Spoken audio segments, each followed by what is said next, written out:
and today you are making a drawing that shows how many objects, okay? And then I want you to circle the 10 ones to show your group of 10. So 10 and some more ones.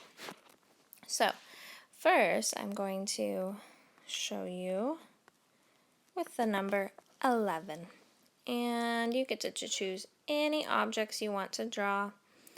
I think I'm going to draw some hearts. So let me draw hearts. 1, 2, 3, 4, 5, 6, 7, 8, 9, 10, 11. All right, I'm going to count to double check. 1, 2, 3, 4, 5, 6, 7, 8, 9, 10, 11. Now I have to circle 10 ones, so I need to count out 10 of them. And I know that if 11 is a number after 10, so I should only have one outside of my circle.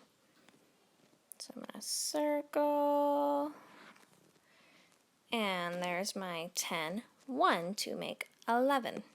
Okay, now I'm going to give you 2 numbers, and I want you to draw out the objects, circle 10 ones, and send me a picture when you're done, okay? So your numbers are 16 and 20. Now 20 is kind of a tricky one. How are you going to show me just 10 ones circled? Send me a picture when you're done.